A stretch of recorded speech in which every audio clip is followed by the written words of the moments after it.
Gang, look. They like, Solo, we been in the drought, man, you gotta give us something. I was like, alright. Took a break for a minute, but now we right back to the business. The shop is back open up. We come from Miami, they think that it's sweet, but this week we gon' prove ain't no coconut. We was praying for Manny, but now he back healthy, ain't lose no position, we going up. We started the season in rank, and now we top 10 BCS, gotta notice us. The squad been putting in work, we 7-1, we reaching for new levels. Believing in God, we're facing the squad, we never been scared of no blue devils. Our eyes on the prize, we just wanna rise and be at the top of the ACC. We all in your face, it ain't make-believe. We went out the schedule, few teams take some L's, and I guess it's gonna be some new vacancies. My squad got it covered like Maybelline. We just wanna ball, put on for the city, come back with a ring like it's 83. I be throwing at you, but don't play with me. I get with the gang and it's mutual. Been winning these games, they say it ain't pretty, but really a victory beautiful. We get the NC, I bet Duke know. We tryna blow through them like hookah smoke. But no, we not sleeping at all. Don't care about they record, let's play like we 2-0. So let's hit they fit up in battle mode. We cannot be friendly in savage mode. Let's trade them at L, no collateral. Keep the season alive like the lateral. Beat Duke. Beat Duke. Beat Duke. Beat Duke. Beat Duke. Beat Duke. Beat Duke. Beat Duke. Beat Duke. Beat Duke. Beat Duke. Beat Duke. Beat Duke. So low, so low, so low. So low, so low, so low.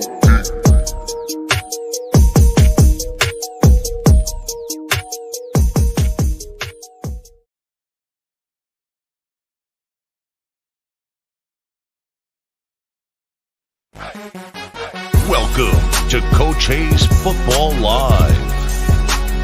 He can talk about anything from high school to the pros.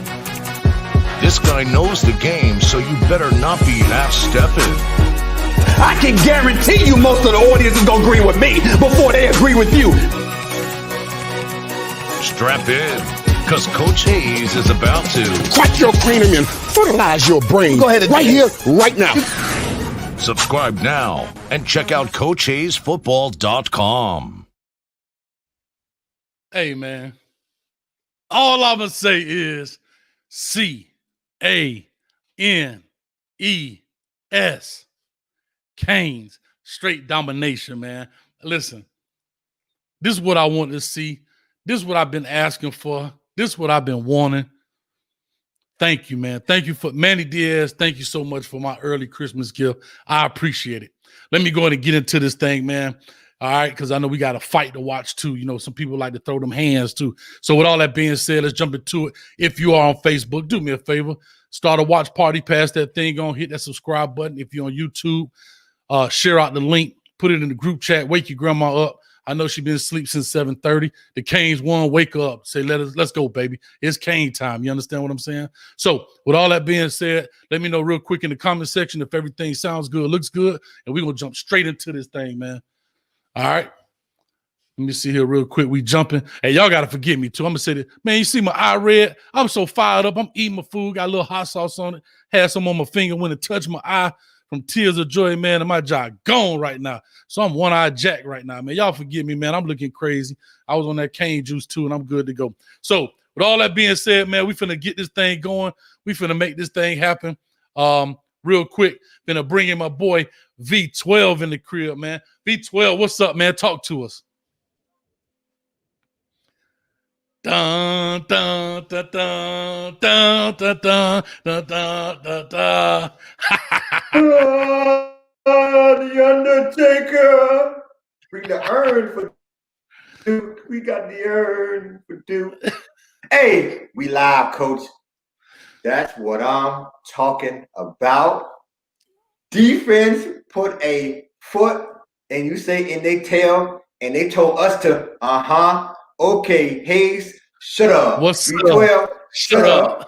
Balin, shut up. Hey, defense showed out tonight. I'm happy, man. I'm happy. What a way to end the season if this is the last game. I'm loving it, man. Hey, it was a blessing. It was perfect. I mean, bro, it's exactly what I wanted, exactly what I needed, man. I got to hydrate after this one. Absolutely. It was perfect, man. So with all that being said, let's go. Let's grab in Mr. Balin Trujillo, quarterback guru here in Central Florida. Let's see what he's talking about, man. Balin, what's up, man? Yeah, Coach Hayes, defense said, shut up. Balin said, defense said, shut up. Campbell said, I showed up. Yes, sir. That boy showed up. He made it. Campbell made it. Bro, you crazy, man. Can How you be doing that? Can I ask why he's not wearing a mask? Okay. But he made it. He made it. Man, why you be doing that, man, like that? That's crazy, man. Hey, y'all crazy. Hey, we back, baby. Yes, sir. I ain't messing with y'all, man. I ain't messing with y'all. Hey, Kerry, you right on that cane juice, man. That sugar cane juice, if you know what I'm saying. So let's jump into this thing, man. Hopefully, we might have another special guest coming soon. So you better stay tuned. All right. Also, hit that subscribe button for me right now and that notification bell. All right. So you can definitely make sure you're aware of all the stuff that comes out. Also, make sure you check it out. I did drop my WRE video on Jake Garcia. Check it out, man. Hey, that boy said peace out to USC, and I'm headed to the crib, to the U, baby. So we're going to see what it's all about, man. All right, so let's get into this thing, man. I ain't gonna even ask about expectations. If you can say anything less than they met my expectations, you out your doggone mind. So I'm gonna go in and skip that question. You can mark that one off. Get that crap out of here. I want a first drive touchdown. I heard that, man. Listen, the only thing I think we might be missing is that $100, man. That's it. I wanted that 50 burger, man. We was actually a field goal short of it, man. Your boy, guys. Yeah, we were two Nkosi Perry drives away from it. You know what I mean? Yeah, but I get it, man. So here we go. Let's get this thing rolling, man. Let's get this thing going on. So Duke comes out, right? Well, we go up there to Duke. We play Duke. They stepped in for the Wake Forest game, as we already know. We talked about that in the pregame show. Who did Miami step in for? No, Duke stepped in. No, but who did Miami step in for, though? I don't know what you mean. I'm straight lost. Them scrubs from Florida State. They got scared. They canceled their game and their season, so Miami said, let's go. Yes, sir. That's true. That's true. So Florida State did cancel out. That's right. They were supposed to play them. They canceled out. Yeah, they're supposed to play Duke tonight. They said, no, we're good. Okay. Hey, man. Hey, all I can say is one man's trash is the next man's treasure. So with all that being said, it is what it is. So like you said, we to this point, we flying to North Carolina. You know what I mean? We on a Cane jet. You know what I mean? And we making it happen. We get there. I ain't gonna lie to you, fellas. And I've been coaching a long time. I get it. But it was a little bit beyond rust on that first drive. I'm like, what is going on here? Bro, that ain't rust. You, right? I texted you. I said, hey, that's a full lockup right there. Hey, some WD-40 ain't going to fix this. So what's going on here? V12, talk to us, man. What was your impressions on that first drive? What was your mindset when you said, uh-oh, here we go? No, I believe, from my point of view, I kind of expected us to come out not as crisp as we ended 20 days ago. So I wasn't really alarmed after the first drive. It's Duke. Duke is a power. Hold on a second. It's Duke. Duke is a Power 5 team. And just because they've lost 2 games, that don't mean they're not going to come out and try to play. Once you start a game, it's 0-0. So obviously, Duke came out and with the mindset that they could compete with Miami. And I don't blame them. So my expectations weren't very high of the first drive. Come on, fellas. Well, when I said it, I'm talking about the turnover. That's what I was saying, more of the turnover than it was. You know, that's what I'm saying, man. Go ahead, Balin. I'm going to hold on real quick before you go. I love it. Our Max said the audacity to run through the smoke on us. We invented the swag, man. Let's go, man. Look, I think every team this season has scored on Duke on the first possession but Miami, but we won't even get into that. So, 3 weeks or not, I was shocked. I knew we'd win. I thought we'd win comfortably, but I didn't think it'd be like this. I knew we were for real when we turned the ball over on the third play when Knighton fumbled it and they got it on their 35-yard line, and we ended up getting 2 big losses and a sack. I was like, okay, yeah, there's no way those guys are getting – I mean, that was great field position. And you know what's funny, Coach Hayes? They actually said that they were going to go with that game plan. Cutcliffe did talk to the media before the game and said our game plan was to keep the ball away from Miami's offense. And I don't feel like they did that at all. They went away from their game plan. They kept going 3 and out, and Miami kept getting the ball back. It was like you said it and you didn't do it. So I feel like they were just they didn't know what hit them early. I mean, Miami just came and smacked them in the mouth up to the third drive, and it was all Hurricanes from there. I mean, we had a complete game against FSU and scored 52. and we still had multiple drives where we didn't put up points, and we still put up 48 on Duke. So, I mean, I'm pretty impressed. Like you said, other than the first 2 drives, what happened to Knighton? I don't know. That was either an ego check or something. I mean, his first 3 plays, a fumble, a missed block, and then a fumble on King trying to flip the ball over. It was just Knighton. Come on, bro. So I don't know what his deal is. I love his first run that he fumbled on. I mean, he showed some quick burst and then he just got hit. But I was really excited. I can see that the game plan was to get him involved early and a lot. Like I felt like he was going to be the back. And then Chaney, I think he shocked a lot of people. He's a couple games away from taking Harris's job. I really think Haney might be our future back.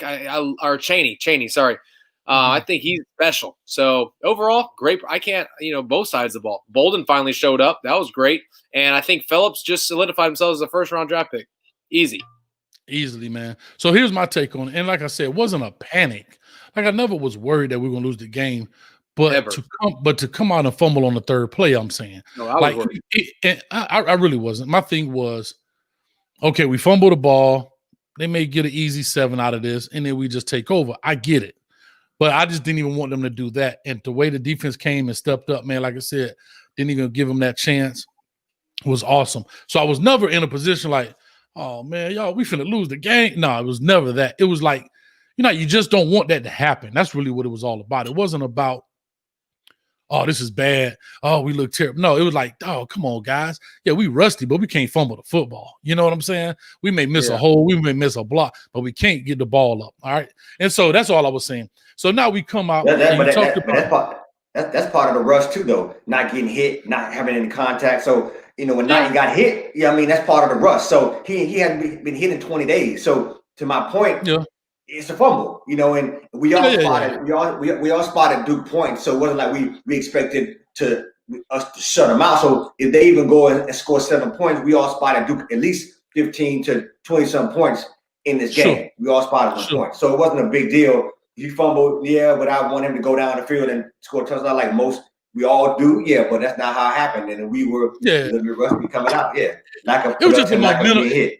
Yeah, it was just a momentum thing. That's all I'm saying. And so here we go, man. So we get into it, and so here's how I look at it, man. My eye killing me, fella. I ain't gonna lie to you, boy. Hey, man. Man, look here, boy. Hey, that hot sauce hot, boy. But anyway, listen. So we get into it, and as we get into this thing, let's talk a little Duke first before I kind of get in this, because like you said, I'm going to tell you what I'm highly surprised at. I have to say this.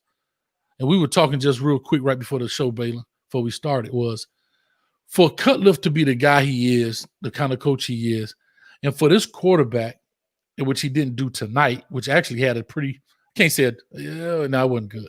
His completion percentage wasn't bad, but it was bad. But anyhow, so this guy, Bryce, has 13 interceptions and 6 fumbles to his credit. He's responsible for 19 turnovers himself. And that's not including all the other turnovers other guys have gotten.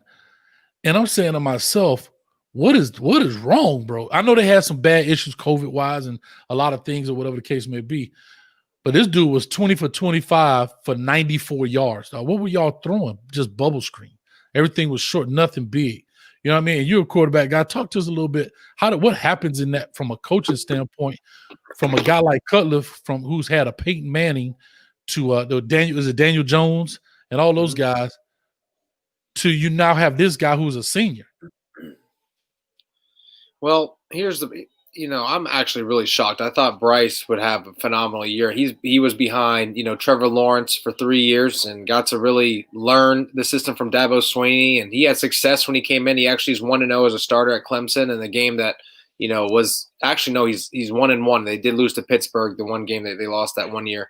But he's done a good job. And then his first game he came out, I think they played Notre Dame, looked good for their first couple of drives, and then his season tanked. And I don't understand, Cutcliffe is the quarterback guru, right, of college football. That's what they say. And, all the quarterbacks that go through Duke are first-round draft picks and highly, highly touted. I mean, it's very interesting to see how terrible he is, and I think at the end of the day, it's not, again, he can have the best play calling, but if you don't have players executing, it's just not going to work. And who's their next best option? 12 comes in his first play, he fumbles. I mean, it looks absolutely horrendous. So it's like you got to roll with the guy. And at the end of the day, it's just not clicking. When you have a quarterback that literally admits that he asks himself over and over, what is wrong with my play or what's wrong with me? That's an issue. That is so bad. You can never question yourself as a quarterback. It's not going to work. And if you're already thinking that, like, why is there no success? I'm with Cutcliffe and I am terrible. Maybe because you are terrible. So that's what happens, when you get exposed on national TV every week, is why you're getting trounced on social media. Like, are you that bad? Like, am I? And you know what? You know why I'm laughing, Balin? Because I try not to put players down. And I knew you was getting ready to go there. That's why I just started laughing like, this finna be bad, dog. Bruh. I knew your response was gonna be bad, man. But hey, I just Coach Hayes, what if Joe Milton came to you in the middle of your season when you're coaching him and said, Coach, why am I bad? Like, what? Like, you'd be like, bro, if you don't tighten your butt up, you better. It was bad, man. But anyway, man, let's go ahead and push this thing. And I just wanted, they just look deflated, man. Just look bad. It's just bad all the way around. I knew they were bad, but again, it's kind of like that thing with Florida State. We knew we were bad. Well, they were bad, but we didn't know they were that bad. You know what I'm saying? And it was the same thing with Duke. Like, I knew they were bad, but you couldn't tell me. I'm just being honest. You couldn't tell me they wouldn't even get in position to score, even field goal range. Like, come on, wow. Opening drive. That was it. Opening drive. That's it. So, and I can't wait to get the defense, man. Oh, I can't wait. But let's go to the offense, man. V12, talk to us about some of the receiver play.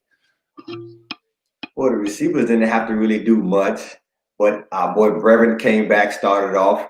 Hey, that guy I don't think we won't see him again in the uniform. He's pretty much he's gone. Yeah. You can see the offense lift up. You can see the offense perk up when he's in the lineup.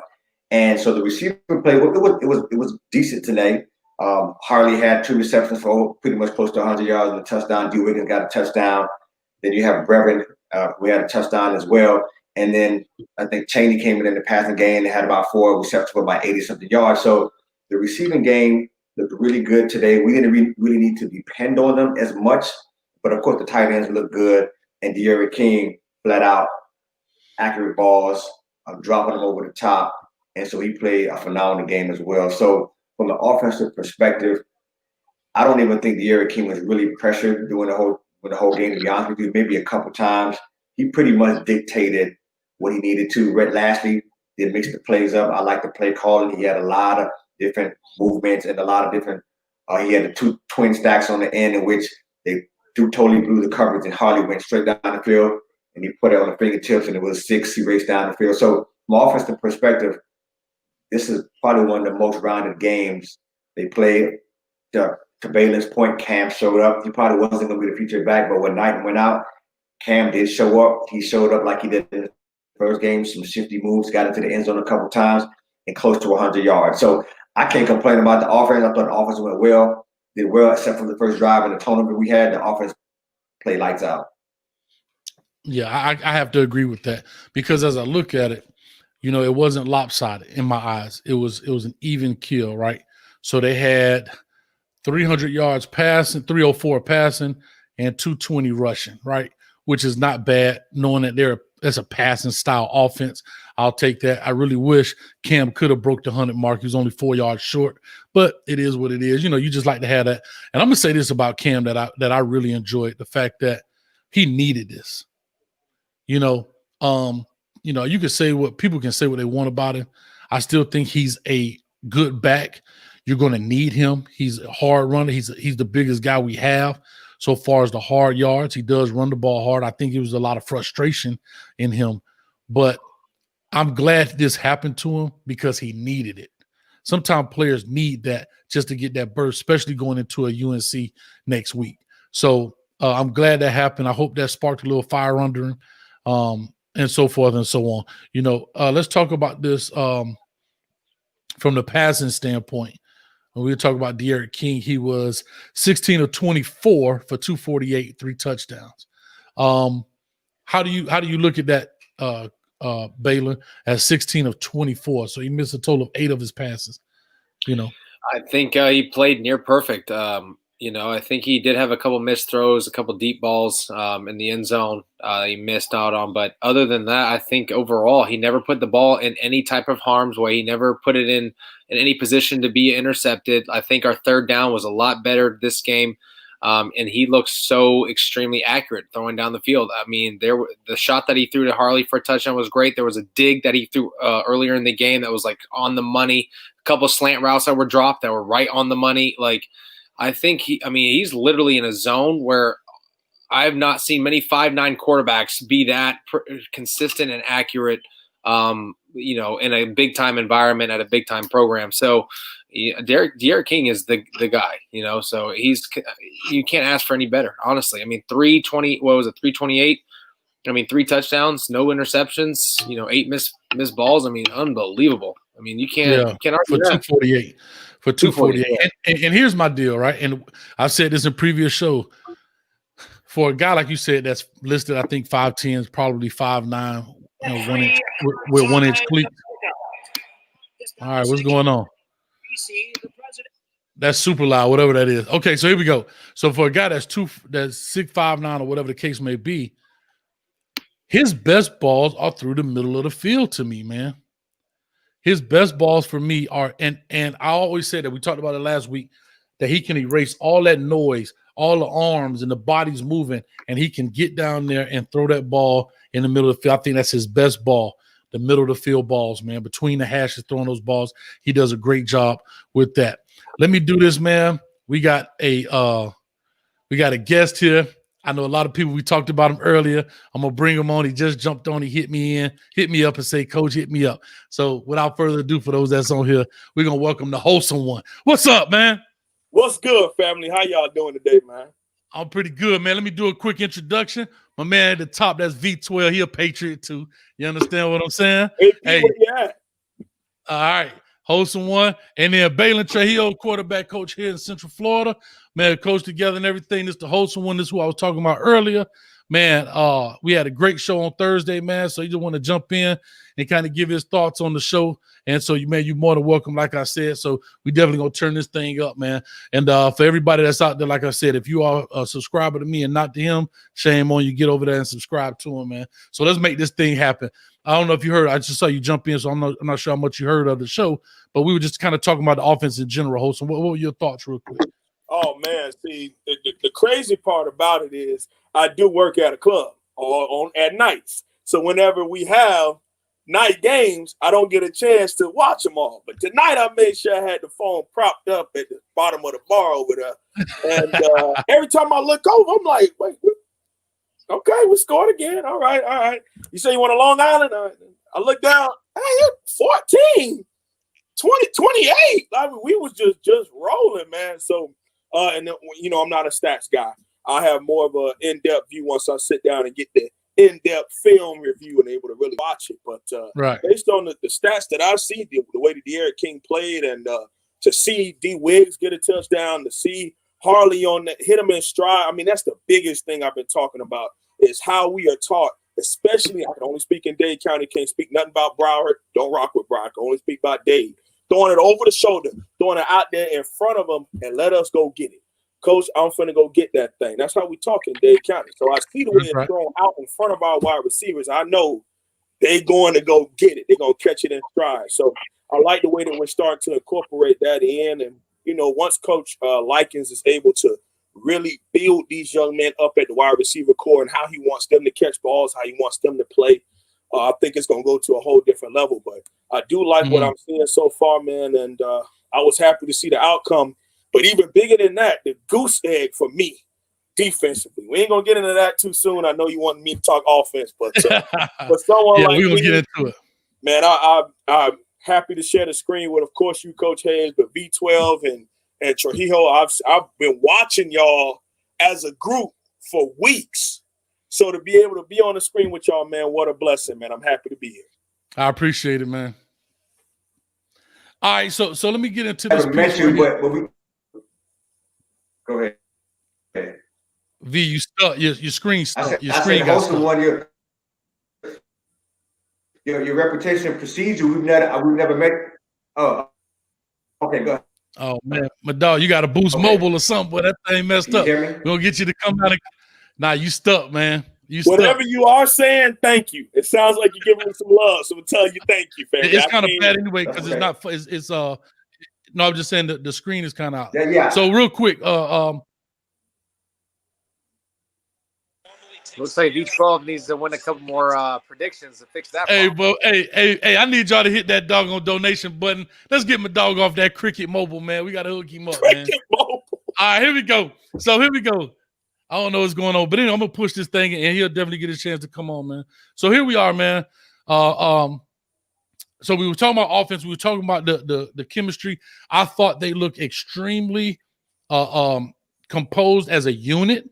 I thought that the chemistry was perfect tonight.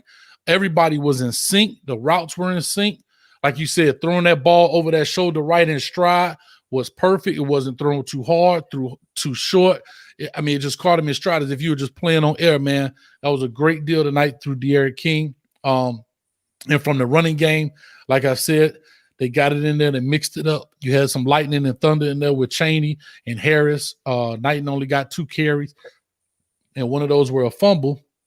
And again, De'Aaron King, they did a lot more pulling. He pulled it a lot more tonight, I think, than I've seen than normal. I don't know if Coach Lashley, and this is the hardest thing to always say from the outside looking in when you're not in that huddle. Mm-hmm. Is it a give or is it a read? I mean, is it a give or is it a read?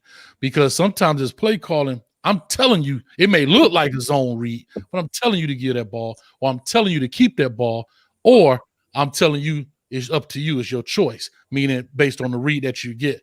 Real quick, Balin, how do you think that from a De'Aaron King standpoint on the zone read aspect of it all, do you think that Rhett Lashley opened up the playbook to him a little bit and said, because I'm going to be honest with you, my opinion is he was told what to do in previous games. Do you think tonight he said he gave him the choice?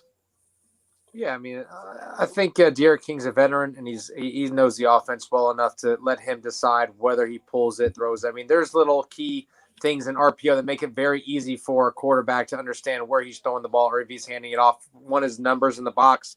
If you have numbers, give it off. But if they're loaded up, you obviously read the linebacker. And I think that, again, it's simple reads. So if he goes out, you throw the seam. If he comes in, you can pull it and go. So, I mean, I think he's at this point, I think Rhett Lashley's trusting De'Aaron King to make the right decision. And he's putting up so many good numbers and consistently that at this point, you just let the guy play football. And you don't want him thinking too much. Like you said, maybe he's told him where to go and stuff. But, I mean, from what I've seen, I think he's making the right decisions consistently, whether that's the coach telling him or him doing it himself. But the RPO is designed to make it very easy for the quarterback if he just reads simple keys. And so I think De'Aaron King is doing a good enough job. Good, man. V12, what's your take on that from the quarterback play? There's definitely a trust factor with De'Aaron King and Coach Rhett Lashley. He's earned that. He's earned the right to go in and lead this team. And to Balin's point,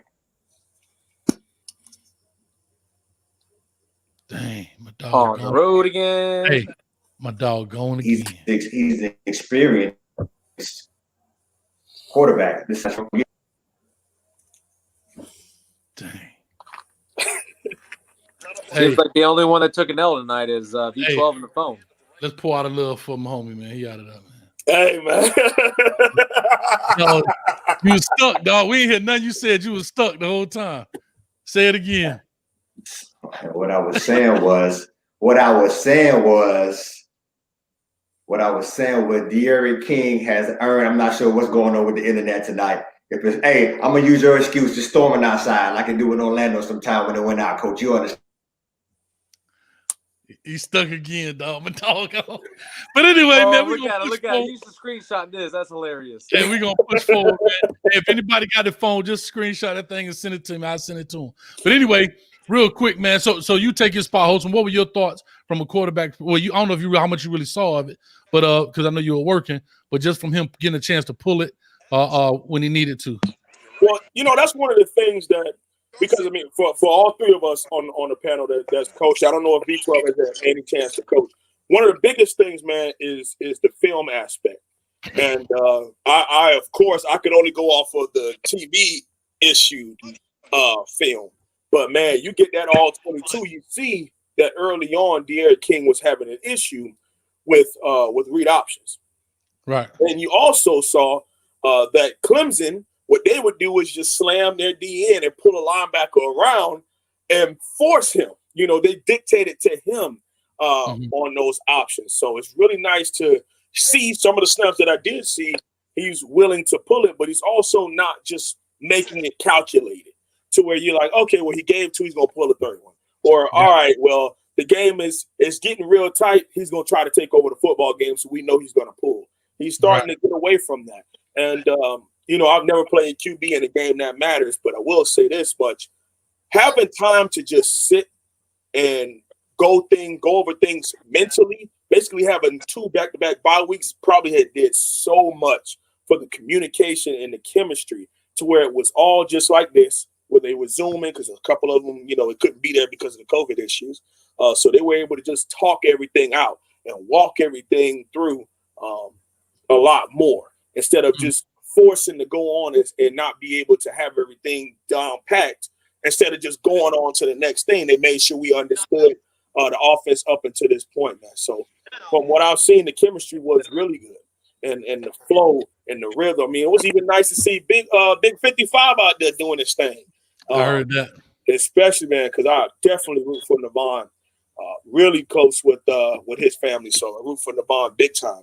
But if I'm gonna give a shout out to anybody, shout out to Cam Harris, man. I'll tell you what, I don't know if it's just from a couple of the fans. I've had people call in and down talk them on my channel, you know, wanting to see all these other backs, whatever. Now you see that when you have fresh legs and you're going up against fresh legs, it's a little different. Okay, so let's not down talk our backs, man. Running back is a tough position regardless, whether it's first, second, or third string. It's a tough position, man. So especially if the offensive line has been iffy the way that it has. So I'm happy for the success of all our players, man. Got you. Real quick, I don't know if somebody got a TV playing in the back or whatever, but whatever it is coming through super loud. So anyway, real quick, man, let me go talk about this before we jump into the defense. Let's talk about from the scheme of things, right? Let's talk about V12, you back. I see you changed cribs. The dog, you know, you got about 10 mansions, so you done went to the other one. You know what I'm saying? So let's talk about from a scheme standpoint, the play call from Rhett Lashley, because we talked about the positions. Well, we didn't. We left one out, which is offensive line. But let's talk about schematically. Let me pose a question to you first.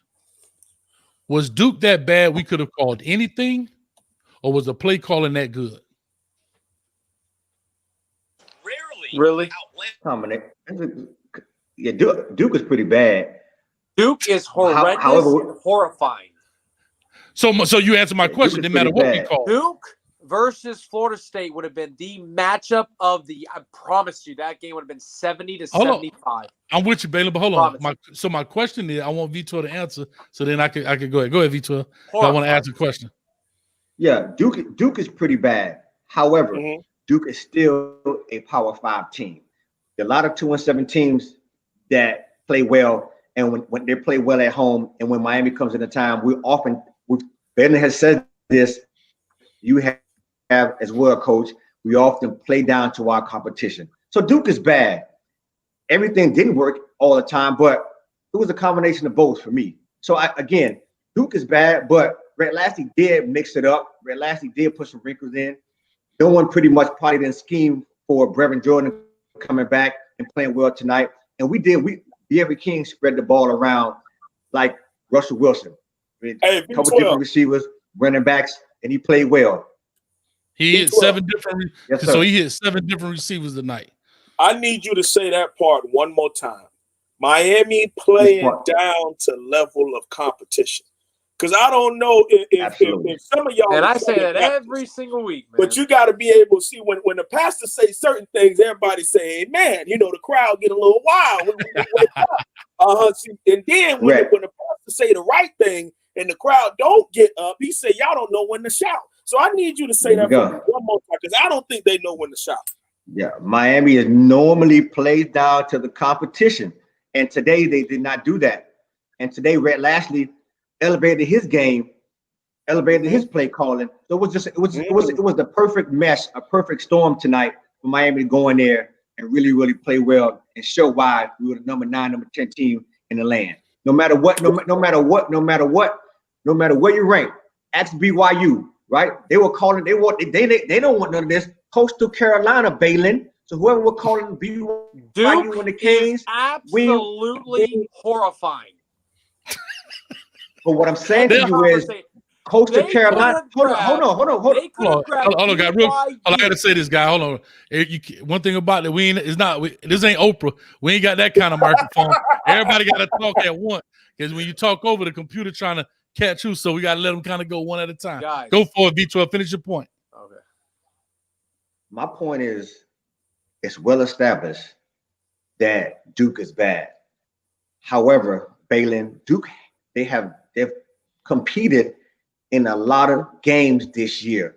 This may be their first shutout this year. Come on now, you a stats guy. Let's not get emotional on me now. You a stats guy. Name the teams they were competitive with. Go. No, what I'm saying is, no, I didn't say they competed, meaning they scored points. So they were competitive. They lost some games, but they came and they showed up. Tonight, they didn't show up. They're a bad team. But my point to you is, the other bad teams that play well sometimes, and Miami is known, we've seen it over the past weeks, to play down to their competition. So it's a combination of both. And my point was, you could be a bad team and be the really good team. Coastal Carolina is not really good. They beat BYU. Whoa. Hey, so on any given Saturday. Whoa. Coastal Carolina balling. They were balling. Please. They balled this shit. Oh, my eyeball, man. I'm gonna lose. Yeah, but they're a BYU team. Come on now, a number 13 team in the land. I ain't gonna lie. They should. So but Coastal Carolina should not have lost. Should not have beat BYU this year. I agree with that. Come on, guys. Even though Coastal Carolina balling. No, but you're right. I'm not disputing it. What I'm saying is, so right. my initial question was very simple. Was Duke that bad that we could have called whatever we wanted, or was Duke still here? I was just asking a question. Or was Duke it was a combination. Still a team, and Rhett Lashley put on his best performance so far? That's really all I was asking. Okay. I'm going to say this much. I think V12, I think you made some solid points. And the reason why I say that is, yes, as a fan, we do have that complex of, man, this team sucks. But obviously, when you're preparing a team and you're looking for things that they do well, you want to understand that this team is, number one, it's still a group of, it's a Power 5 team. It's a team that's beat us 2 years in a row. And thirdly, this same team has fought in every single game they've been around in. They fought with Notre Dame. They fought with Georgia Tech last week. And yes, Georgia Tech is not a very good team, but you saw that they were putting up points. You saw that they have ways to put up points. You saw that they can scheme ways, and they're very well coached with Coach Cutcliffe out there in North Carolina at Duke. Now, at the end of the day, yes, they're not a very well-talented team, but I understand where you were coming from as far as this Duke team playing well. Now, to answer your question, Coach Hayes, based on, and I'm rewatching the game, I got it on right now. So based on from what I know up until this point, it was a mixture of both. But if I were to lean to one side, I would think that we showed up today. I think that this team has been brewing to show who and what and how good we really are. And I think we clicked. Because, even if you go back to Louisville, it was still some points to that game where it was like, yeah, we did well, but we didn't play a complete game. You look at Tallahassee. Yeah, we spanked them, but there were some aspects where we didn't play too well.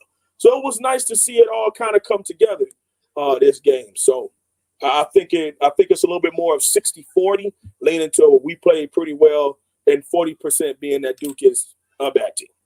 I got you. Now, Balin, I'm gonna say something about you and the wholesome one, man. Both of you guys despise Florida State. You notice when he said that. You heard what he said? Did you hear what he said when he referred to them? What did he call them? Tallahassee. He won't even call their name. So, listen, Balin hates Florida State. You hate Florida State. So I just wanted to let y'all know you guys have a hate for him. Real quick, man, before we jump into the offense. Hey, can I talk? I'm waiting for my turn. Jeez. I thought you was watching the boxing match, dog. I didn't know what was going on. Go ahead. Go ahead. I want to hear your point. My point is this. This is the problem. This is the problem that I have, and I keep it 100. We beat a horrifying, disgusting, embarrassing Duke team, 48-0. Then we want to give credit to Duke, saying they're in every game they played. Actually, they've only been in 3 games they played, and 2 of them they won. The other one, it was a close game, Virginia Tech. The other games, they hung in there, 2 quarters, and they get blown out. Guys, I keep it 100. Look, the only game we had a complete a game in was Florida State, the absolute worst team in NCAA football right now, okay?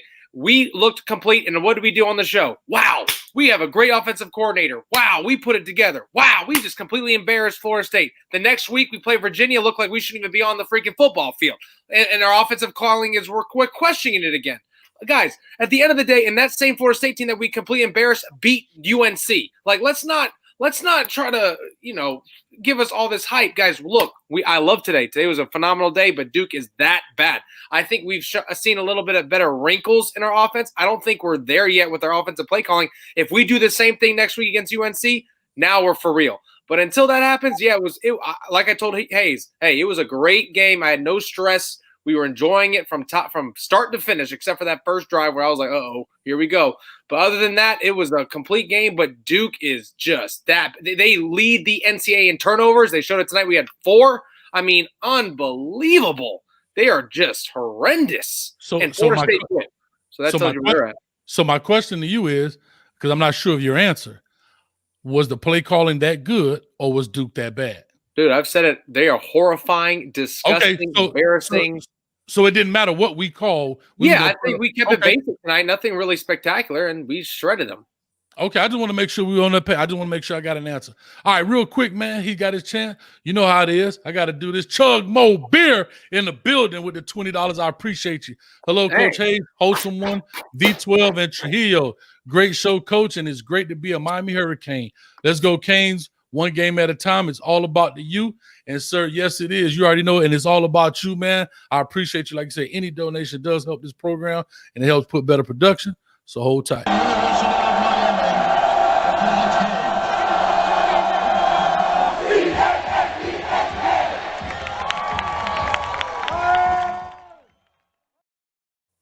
Man, I appreciate you. Thank you so much, Chug Mobile, man. I really do. That helps out a lot, man. Trust me. So let's jump into this piece of it, man. We talked about offense. Let's kind of jump into the defense piece of this a little bit. I'm going to start off by saying this. I have been a stickler week in and week out about perimeter plays. I thought our off-tackle play, we can't stop off-tackle plays, this, that, and the other. And guess what? Tonight was the night that I saw them playing it perfectly. Some of them slipped through. Some of them over-pursued, and there was some cutbacks up the gut. But they stopped the perimeter play. I saw guys in line, right? Everybody understood their lanes, understood their gap assignment. Nobody pretty much overplayed it. You see the safety rolling down, being that force guy, cutting it back, vice tackling these guys. I thought it was superb, right? I thought they did when I say superb, meaning from what it was to what I saw tonight. Now, of course, it could be better, but I'm talking about what I've seen for the past 8 weeks until what I saw tonight. I just thought that regardless of how bad they were, we were where we were supposed to be. Because, see, you can go against a bad team, be out of position, but because I'm better than you athletically, I still make the play. But tonight, I saw the guys being in the right position. So real quick, Wholesome, talk to me about that piece if you had a chance to see it. Well, I'm going to say this much. I think there's also 2 things can be true. I think that a team can be bad, but you can also execute at a low level or execute at a high level. So I think from what I've seen, man, it's nice to know and hear from what you all have said. And as I'm watching it now, there's some things I'm not too happy about, but we'll get to it. That perimeter game has been big, but, man, 1-5 played one heck of a game. Jalen Phillips played one heck of a game. That's where when you talk about I'm going to, as an edge rusher, defensive end, defensive line, period, I'm going to take over a game. This man in front of me is not that dang good. I'm going to treat him like a scrub. Treat a scrub like a scrub. I'm going to take over the football game. That's the type of stuff that I've been waiting on our defensive line to do. Even Greg did it sometimes last year. You know, and I was just like, this dude finally decided I'm going to take over. I wish he had more than just the long arm of the Lord and just bull rushing, but whatever. I'll get into that some other time. But I think he played a big role in it because it was nothing that they can do. They tried to run his side. He would sweep over and make the play. They tried to go away from him, and then our striker would finally fill the lane, and the rush man from the back end side be able to hit him. You know, so they played it really well. But it goes back to what I was saying, Coach. When you take the pads off, they were finally able to have some form of a training camp to where they were able to sit down and not be in helmets and pads, not practicing, and just talk this stuff over, walk this stuff through, learn the playbook, get in it big time because they couldn't do anything physically for 2 weeks. And you saw that manifest offense, defense, and special teams. So we started to see more of a team effort. That means that these coaches and these players were able to sit down and talk some stuff out. Coach, I know you done had plenty of meetings. Hey, man, what am I calling that y'all not getting? What is it? What's the mess up here? QB, are we not having the right communication? Linebacker, what's going on? What are you not seeing that I'm seeing? Where's the disconnect? Or some of these blitzes y'all like and we're not hitting home? What of them that we are hitting home? Right. You know, we got to pull down on the things we're not doing good and go up on the things we are doing well. I think they had those type of meetings and those type of conversations because of how they played. I'm not saying we're going to the Natty. I'm not saying we're going to the playoffs. I'm not saying we're going to beat Bama. But what I am saying is that this team played a complete game. And I'm very proud of the young man. That's good, man. But Balin, talk to us real quick from a defensive perspective, especially against the run versus the run. Yeah, I think like he said, I mean, number 15 is the difference maker. And when you have a problem like that, it just opens up everything for our defense. I think number one, I always forget his name. He played a phenomenal game. I think he won the mental. Yeah, he won the mental battle tonight. The center is a freshman, and I think he was in his head a lot. We did get that one penalty where he ripped his helmet off. But other than that, I felt like they were just being bullied all night. But Phillip, I mean, I feel like Phillips was literally in every single play defensively, whether that he's assisted a tackle, made a sack, or helped force pressure. I mean, he was unbelievable tonight, which I think based off tonight's film, he just solidified himself for a first-round draft pick. Our defensive backs didn't give up big plays. I think our secondaries looked really well. Linebacker play played really well. I don't have any complaints really defensively tonight. I don't think they really messed up besides giving maybe 10 first downs all night. I mean, pretty good. Exactly. And V12, right before I get to you, man, I want to ask you a point. Scorpio Kane, $5. I appreciate it, man. Thank you. Y'all talk, love it. I love it too, man. Appreciate you. Like I say, everything does help, man. Help us grow.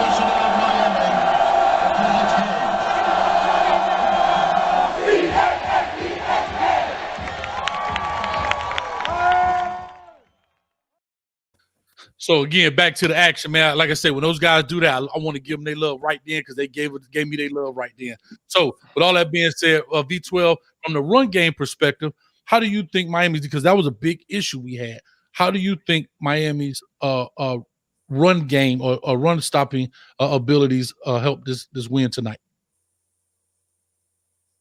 Well, they couldn't run the ball at all. I think the defensive line, they came to play, I think, to hold some point.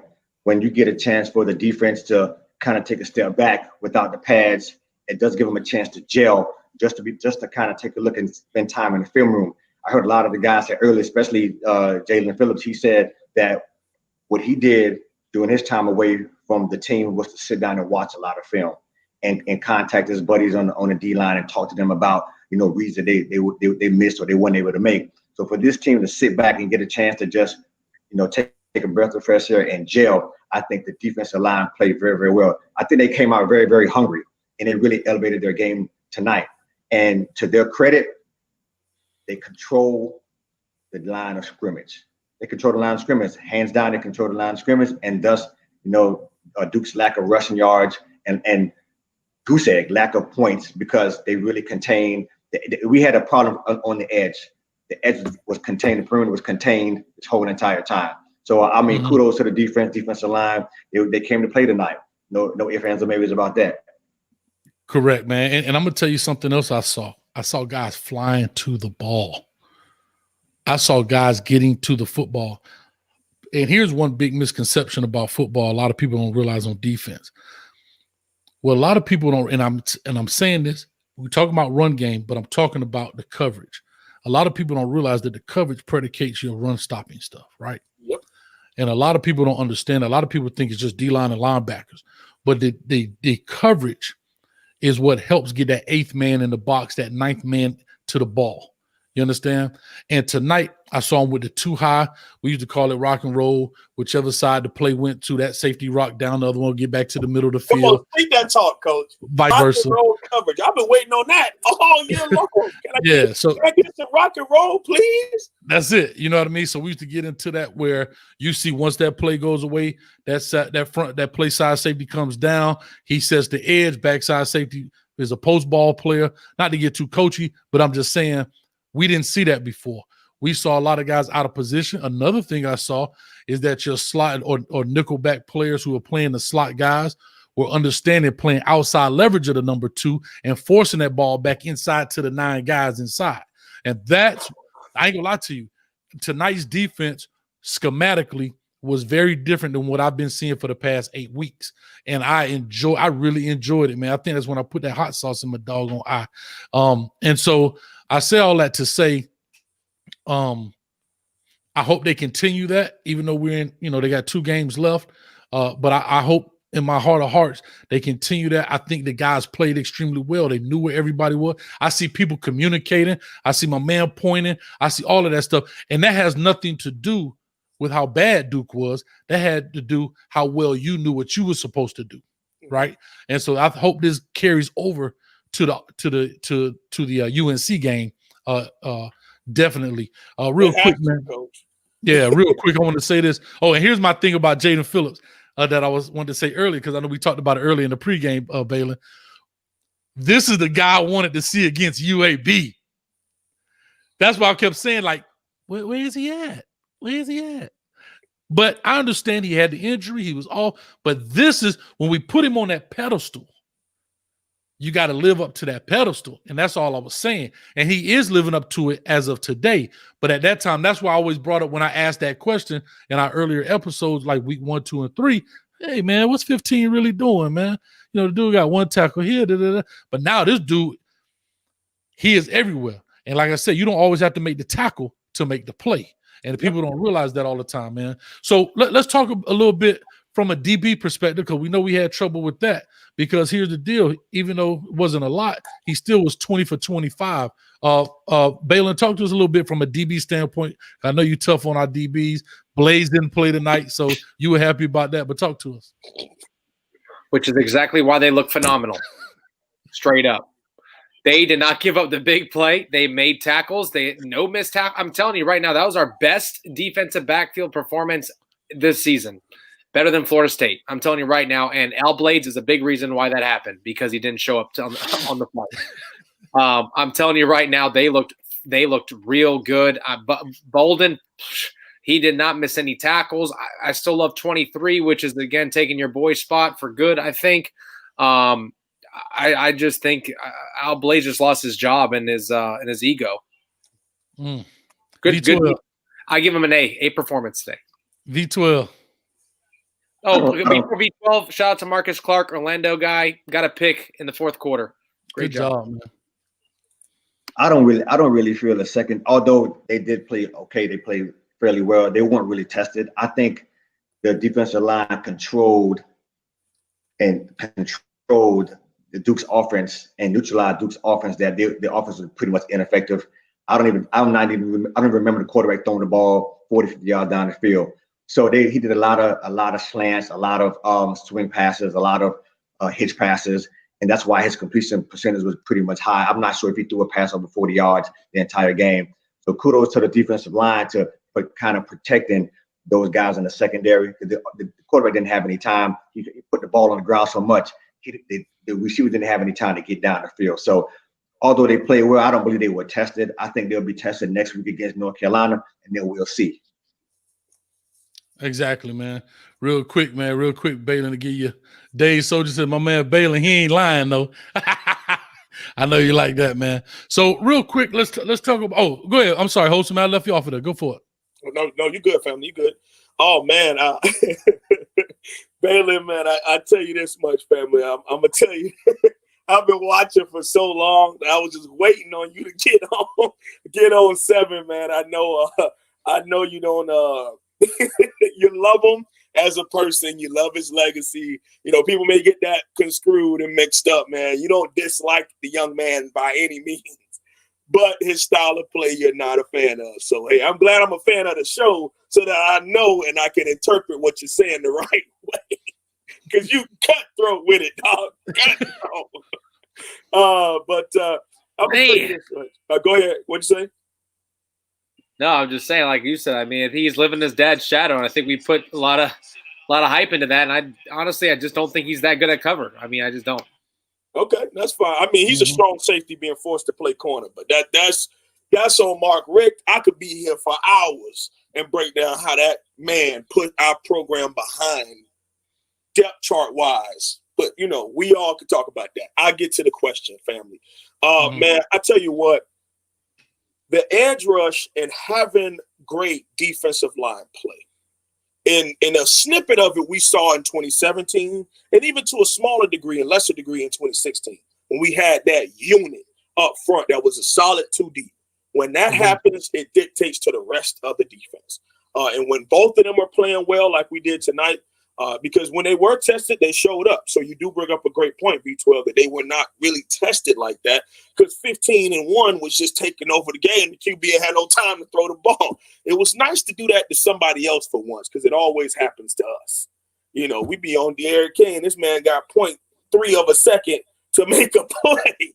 So I think the defensive back play, the tackling.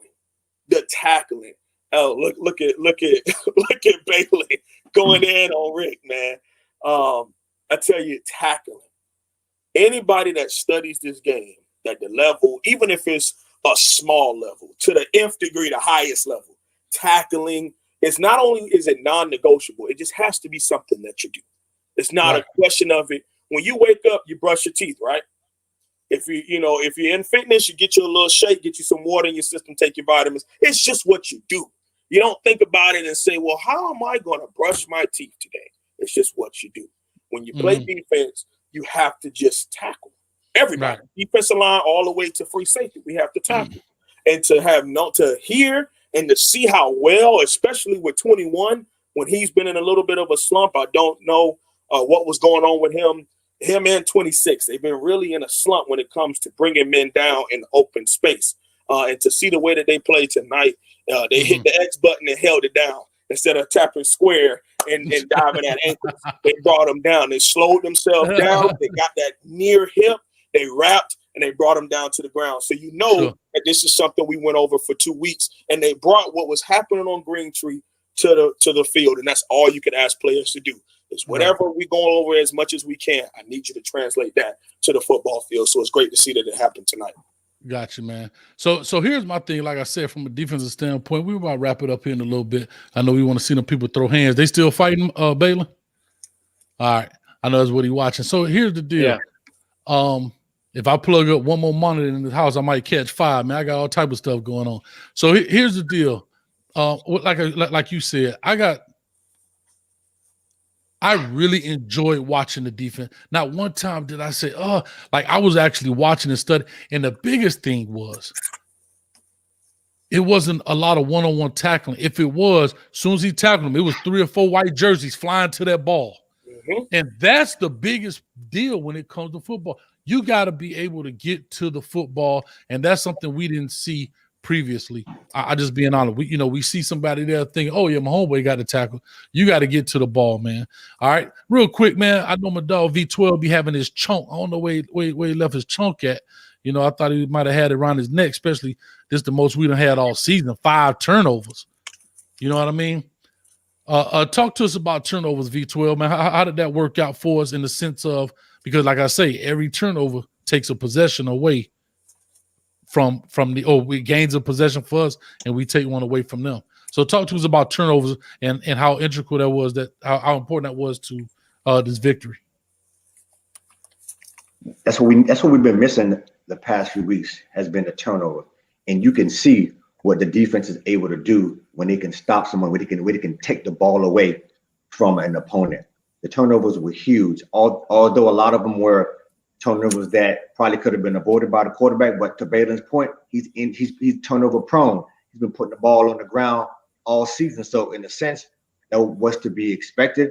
But we had a chance to recover the turnovers and then put the offense in a better position to score. Shorten the field, give the offense momentum, and that is huge. When you look at the big Power 5 programs, the Alabamas, the Clemsons, they have at least 2 or 3 turnover games, a game that put their offense in a great position in order to boost the score and help propel the team to victory. So the turnovers were instrumental, and I hope this continues and rolls into next week.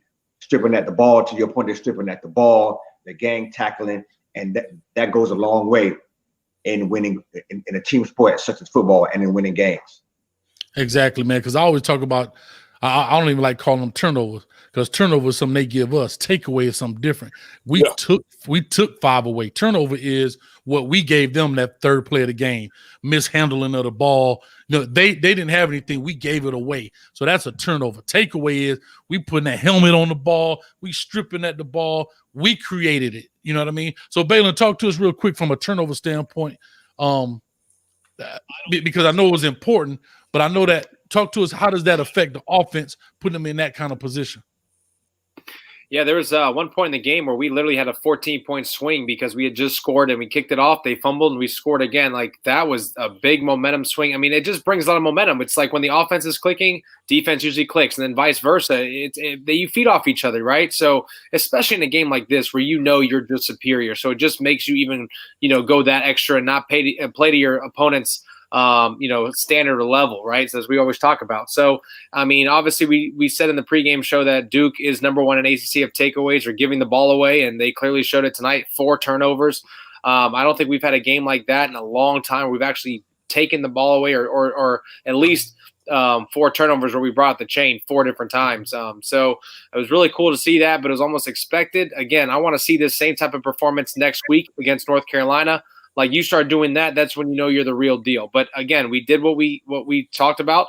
They took care of business in blowout fashion, shut them out. That was the first shutout they've had since 2008. And they play teams like Clemson every year. They play teams like Miami, obviously Florida State. Like, they play in the ACC, and they haven't pitched a shutout or given up a shutout in over a decade, or at least a decade. And here we are shutting them out 48-0 tonight at home. So great performance, but at the end of the day, I want to see this same type of style against North Carolina, where they're not used to giving the ball away or causing or giving up many turnovers, and then we get 3 or 4, which changes the directory. But overall, like your question said, you feed off each other. So the defense gives the ball back to the offense. It just motivates them to score, and then when they're scoring, it makes the defense want to give it right back to them. So they feed off each other. It was a great showing tonight.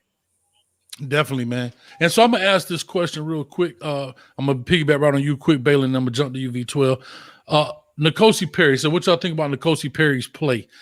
Let me pose this quick question. Is he just a journeyman back? Is he a journeyman now? Is he just a backup, a career backup at the U, or what?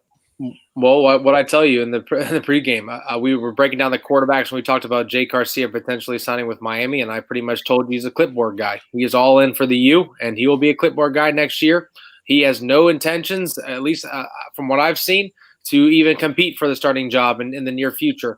His one good throw was his first play of the game. They did like a quarterback draw faking through the wheel route, which was wide open. I thought he actually almost scored. He could have scored on that, and Chaney did a great job.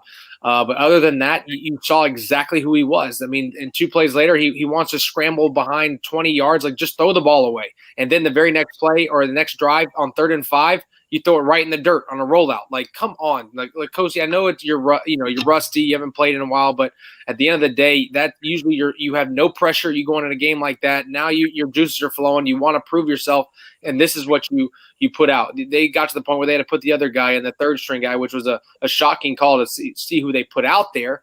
That's another conversation. But at the end of the day, N'Kosi Perry's days of even competing or starting ever is pretty much, unless COVID unfortunately happens, it's not happening this year or next year. I got you. I'm going to come to you right now. Holsom, go for it. Well, you missed me on the last question, family. Did I? I apologize. Yeah, like I say, man, I'm all over the place. Go for it. Trust me, I get it. I did it. I'll do a lot of the narrative. It's not easy, man. I'm with you. But Balin brought up a point about the multiple turnover game. Last time that happened, 2017 Syracuse, 4 turnovers. You know, when Jaquan had his double interception, Michael Jackson had 2 interceptions, and we only won by 10. That was Mark Richt's MO back when Manny was cutting up as a DC. Oh man, but to the Kosi Perry thing, man, I'm big 5 High supporter, man. I was really big behind him. But you really understand when you've watched it for a while, you know that when people create a foundation for you, and it's already bad, it's kind of hard to turn that around, especially once his clock has already started at the Division I level. Right. And John Richt and Coach Mark Richt ruined that young man. Ruined his. I mean, he never got better from his feet down. I mean, the little study I do know about QB, man, the biggest thing is of course your brain, but those feet. Man, if your feet are not right, it messes everything up. I mean, you can have perfect shoulders, you can have a cannon arm, and if your feet ain't right, it messes the whole thing up. It just ain't gonna be right. Yeah, exactly. And it's like a stance on defensive line, man. You get out there in a ducky stance, you can have the greatest spin move ever. It ain't gonna really amount to much. Gotcha. So he's been kind of playing from behind the 8 ball due to how they messed him up in his foundation. And I think that he is just happy enough with being a Miami Hurricane, achieving that degree, something he's spoken about for years now, and being an emergency guy. And I like Peyton Matoka. I actually do. And the only reason why TBD wasn't the person that got in there is he's back in Coral Gables with COVID. So that's the only reason why he wasn't the one that took the 13 reps. And I'm a little on TBD, but what do I know? I'm just a guy. But I'm just a little. I'm with you, and we're gonna talk about that for a second. So V12, talk to us, man. So what do you think about, let's say after De'Aaron goes out? Because the reason I'm asking this question, and I'm scared to say this, V12, and I'm scared that I don't want to put it in the atmosphere. So I always say, if De'Aaron King happens to break his shoelace, do we feel comfortable with what we have in the stable? V12. At this particular point in time, I don't believe we do. I think N'Kosi Perry he does have talent, and I agree with Wholesome. I just think he was put in a bad predicament in previous years, and so do I have a vote of confidence in N'Kosi Perry if Diego were to go down? I do not. Do I think N'Kosi Perry days at UM competing for the starting job is over? I think it is over. Now, could he go to another school, another Power 5 school, another school and be a starter? I believe he can. But I think his confidence level is not there. You spoke about the feet. I think about the coach. I think about the confidence, and I think about his ability to make the big throws and big play. I think they have ruined him so bad that he lacks a lot of confidence, and you can kind of see it sometimes when he goes in there. And so to your question, Coach, we will be in a whole heap of trouble if we don't have De'Aaron King behind center for the last few games. I'm sorry to say that, and especially with a defense who has played well tonight, but over the past few weeks they haven't been playing particularly well. But if he goes down, King breaks a shoelace. To your point, I don't have a lot of confidence that we'll win any more games, and I'm and that's just the bottom line. I mean, I'm trying to put it as nice as possible, but we don't have the depth behind De'Aaron King to pull anything off. Like, we'll go to a Power 6 bowl, whoever, and it won't even be a contest. Gotcha. So, N'Kosi Perry, thank you for beating Florida State, and that's all I got to say. I mean, that throw to Brevin was beautiful. But it also goes back to tell you, and one thing, and I don't mean to cut you off, Coach Hayes. But one thing I realized is once you're opened up to other things, you realize how bad things kind of work. I mean, as much as we are critical of, and I can only really speak for me, but I'm also speaking for some of the fans, of King and the way he throws the ball from time to time. I went back over our time off and watched some of that 2018-19 film, and I'm like, ooh, yeah, I'll take what we got right now. Behind center, man. Some of those, Kosi in that game where we did beat Tallahassee at home for the first time since 2003, I believe he was 18 of 31 or 13 of 31, something crazy like that. It was like simple outs and slants and curls he couldn't even do. Why? Because, I mean, yeah, he'll drop back, but then his foot is facing this way and the shoulder facing that way, and then the arm out like this, and then the ball back. Like, I mean, it was just all type of messed up, you know, but he's just so talented that you would think, oh, well, he completed the pass. That's all that you notice. But, you know, attention to detail. And I think that it may be done for him. And if he wants to go start somewhere, I think he would eat at an FAU. I think he would eat at an FIU or maybe a Georgia Southern if he wanted to go to HBCU route, go to Cookman, go to FAM. Shout out to Hampton. Shout out to, you know, wherever he want to go. Howard, you know, if he want to take that chance, I think he would thrive there because he would be able to just let it hang and throw that thing on out there. But I think he's a career Cane, and he's happy where he is. He'll get his second or third team reps and push the starter in whatever aspect he can, but also be there for his team with a positive energy because he don't complain about nothing. And I appreciate that. That's real. Now, let me do this. This is the last question and we out of here, man. We get through Duke. We dominate them technically. Well, we dominate them on the field. We beat them. We kick their behinds. We push them around. We bully them. And I'm going to use this piece as a segue to get to my next question. The way I saw us dominating these guys, we knew we took their heart out their chest, right? And we've all been in, coached in, whatever these kind of games where, you know, you playing that little sucky team and you just slapping around the third grader. They don't have a chance. And now you want to show out. So here's my question. I use that to say, I felt tonight we did extremely well, but I seen dudes, like you said, long arm of the law on the deal. I ain't seen him do that all year because he just knew I'm better than them, blah, blah, blah. So now I'm saying this, we showing out, we doing this. I see guys with a little swag. I love it, not knocking it. But I always say, as the young guys say today, better come with that same energy when X, Y, and Z happens. So now UNC, here's the segue. We go into UNC, or we play UNC rather. I think they're a better team, way better team than what we see tonight. Way better team. So you don't have to go there, Balin. I got you. How do we beat UNC? I'm going to let you start off, Balin, while you're watching that left hook. I saw it in your eyes. Stuck on me. Sorry about that. You good. The fight actually just ended. But, yeah. What was the question again? Oh, damn, Gina. So the question is, how do we beat UNC with the kind of game we had today? How does that carry over to beat UNC coming up? Because we got to have this win in order to get into a Six Bowl. I don't care what nobody says. Yeah. Oh, facts. Yeah. Mistake-free football. That's how you beat UNC.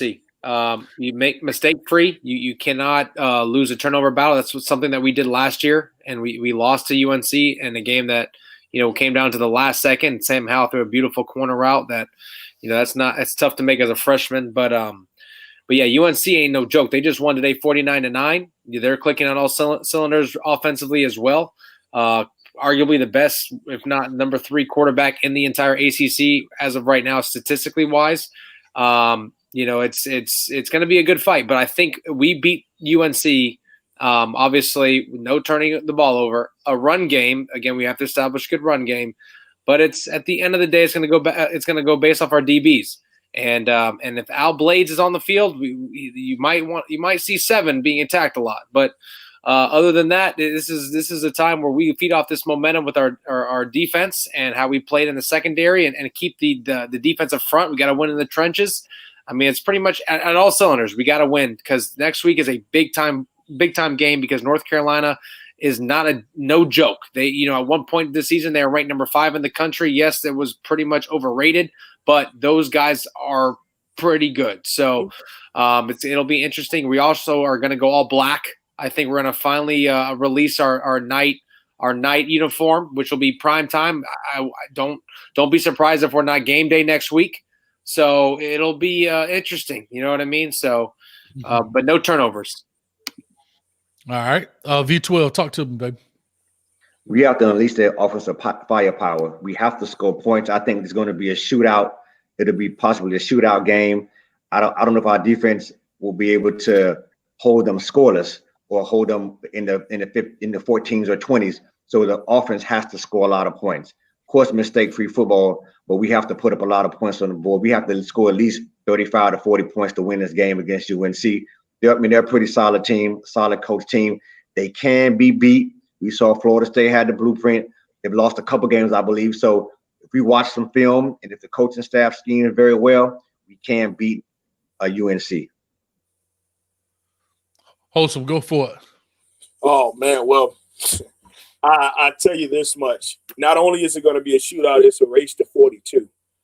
You got to score. You got to score with them. I believe whoever wins this game is going to be on the plus end of 42 points.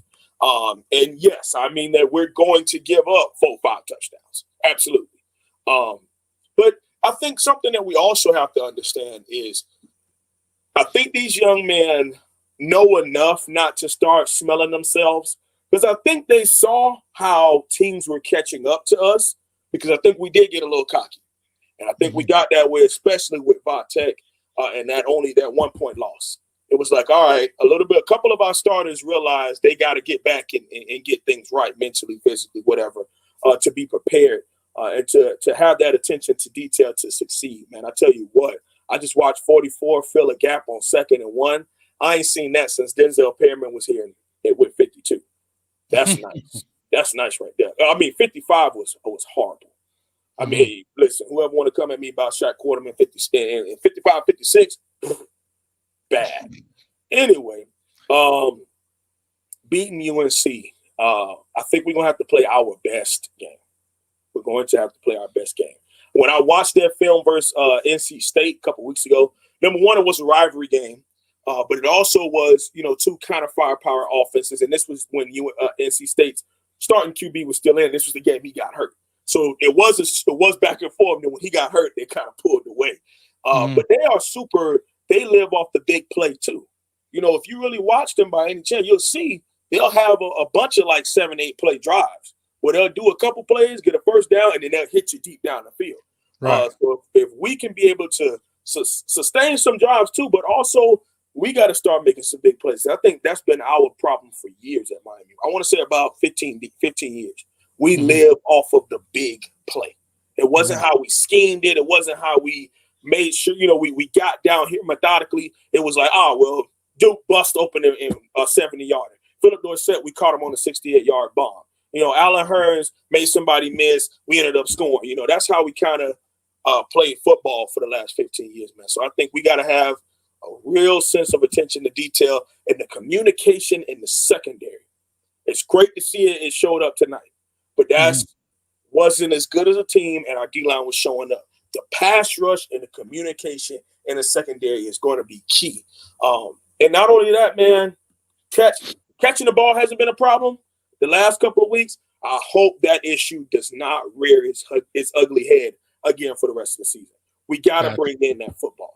I think De'Aaron King is starting to get hot and get his confidence, and these receivers have to make him right, and that's catch the football. Got you. So here's my only take on it, and we out of here. Listen, here's what I think the message needs to be in order to win this ball game right now. Manny Diaz needs to go in there and say, listen, this is our ACC championship game. If we don't win this, we don't go to we don't make it to the quote unquote New Year's Six Bowl would be equivalent to the Natty for us right now. You have to have that mindset. If we lose this game right here, forget Georgia Tech, but if we lose this game right here, right now, there's no New Year's Six Bowl. We're going to be in the Lawnmower Bowl, the Red Big Dog Bowl, whatever that is, if they even have those. Okay, that's the mindset. Second, this is my only concern because all the other stuff will take care of itself. I don't care about that. We have to win the takeaway battle. If we don't win that, we lose this ball game. I can tell you that straight up. And I ain't talking about one turnover, one takeaway. We gotta be a +3 on the takeaways. Very easy, and that's it. I don't care what nobody say. That's it. However you want to do that, from special team, defense, whatever. Okay, and we can't give up the ball, but we got to get the ball away from them. We got to be up by 3 takeaway. So if they get 1 from us, we got to get 4 from them. That's the only way. I strongly feel like we put the game away, not winning by 2 points, 3 points, field goal here and there, but we solidify the win. All right. And that's where I am. Real quick, man, guys, I appreciate y'all. Thank y'all, man. It is 12:41. We about to be up out of here. Real quick, man, Balin, how can people check you out, man? Let me see if I got your stuff up here, man, so I can pop it on the screen, man. If people want to check you out right here, how can they check you out on Twitter and Instagram? Yeah, you just follow me. It's my name, Balin Trujillo. You follow me on, it's the same as for Twitter and Instagram. Also, I have a quarterback training page, Be True QB Training on Instagram as well. But you can find me talking a lot of trash on Twitter. So I'm very active on that. If you guys like the trash talk, yes, sir, I'll be on it. So my Instagram is more personal, but with Twitter, I let it all hang. So same thing with Facebook. But yeah, those where you can find me. Already, man. V12, talk to us. Hey, vwillypromos@gmail.com if you want some intros to get your content, intros, outros for your shows, anything like that. Just hit me up, vwillypromos@gmail.com. Real quick, and like he does all our video graphic stuff here for our show, man. So I appreciate you, man, V12 on that. And Wholesome, unfortunately, I don't have your stuff typed in, but let people know definitely where they can find you when you do your shows and all that stuff on your channel. Cool beans. Hey, man, you can follow me here on YouTube, Wholesome Holloway, HOLSUM, the number 1 Holloway on YouTube. Same thing on Twitter. I mean, my ad name is Holloway_52. I had it since high school. But, if you type in Wholesome Holloway on Twitter, you'll see your boy. Hey, Balin, can I get a follow back, man? Everybody else follow me back but you, man. It's all good. It's okay. First interaction, but I thought I could at least be worth a FB. So, I got you right now. Inbox me so I know which one it is. Real quick, V12 should get Twitter. Let hit V12 on the Twitter, man. Hey, so real quick, man, like I said, let me pop my stuff up here so I can get it going. And then, like I said, if you want to check out Coach Hayes Football on Instagram and Facebook, all right, make sure you follow me on there. As well as on, yes, sir. Can I say one more thing before we get out of here? Yeah, I got you. Let me finish the pin. I got you. And on Twitter, Coach Hayes FB. Make sure you check me out on Coach Hayes FB as well. I drop WRE videos every day, Wednesday, Monday through Friday. That is Watch, React, Evaluate. I just dropped one on Jake Garcia, which happened to be Saturday, but on Jake Garcia, who just decommitted from USC. Make sure you check that out, man. Real quick, Wholesome, go ahead and say what you got to say, and we finna bank it. All right, no problem. Hey, man, I just want to tell y'all thank you all so much for having me on. Balin, V12, Coach Hayes, been watching this show for months. And I just appreciate having the opportunity to come on here and share the stage with you all, man. I just want to give y'all one thing. Be grateful for life, man. Be grateful for today. Be happy that you woke up this morning, man. You got your family, you got everybody around you that you care about, man. And we can't control the outcome of what happens on there. But tonight, these young men not only went out there and played their behind off, we didn't get a win's a win. Hopefully the coach is gone. Domination is what this U was built on. Doing things the right way is what this U was built on. That's right. Not just winning. So hopefully that's not the program, man. God bless. Y'all have a great night. And as always, go Canes. Let's go Canes, man. Hey, nice meeting you, brother. And thank you, man. Of course. Hey, I got you on the follow back, brother. You in.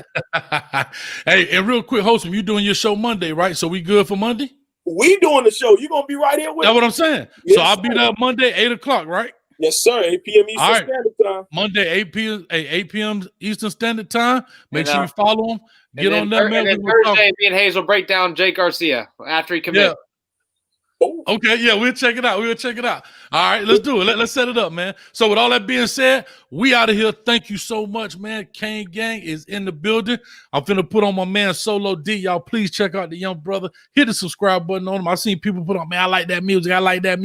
Yeah, man, guess what? The brother put it in for us, man. Gave us the blessing to use it for our show. I appreciate you. Thank you. I love you. And all those donations, man, I really appreciate it. And we up out of here. 8-1, baby. 8-1. I always remember this. This is all about. Hey, next week we'll be on 2 for North Carolina. Can't tell you the time right now, but if you subscribe, predicting right now 8 p.m. ABC. It will be game day. Here go the sad part. Nobody wanted prediction tonight either. It was such a blowout. I'm out of here, man. We can keep talking for hours, man. See y'all boys, and I'm glad to be back on the channel, man. Love y'all boys. Hey, the grade was an. Woo! Gang. Look, they like Solo. We been in the drought, man. You gotta give us something. I was like, all right, let's Took a break for a minute, but now we right back to the business. The shop is back open up. We come from Miami, they think that it's sweet, but this week we gon' prove ain't no coconut. We was praying for Manny, but now he back healthy, ain't lose no position, we going up. We started the season in rank, and now we top 10 BCS, gotta notice us. The squad been putting in work, we 7-1, we reaching for new levels. Believing in God, with faith in the squad, we never been scared of no blue devils. Our eyes on the prize, we just wanna rise and be at the top of the ACC. We all in your face, it ain't make believe. We went out the schedule, few teams take some L's, and I guess it's gonna be some new vacancies. My squad got it covered like Maybelline. We just want a ball, put on for the city, come back with a ring like it's 83. I be throwing at you, but don't play with me. I get with the gang and it's mutual. Been winning these games, they say it ain't pretty, but really a victory beautiful. We get the NC, I bet Duke know. We tryna blow through them like hookah smoke, but no, we not sleeping at all. Don't care about they record, let's play like we 2-0. So let's hit they fit up in battle mode. We cannot be friendly in savage mode. Let's trade them at L, no collateral. Keep the season alive like the lateral. Beat Duke. Beat Duke. Beat Duke. Beat Duke. Beat Duke. Beat Duke. Beat Duke.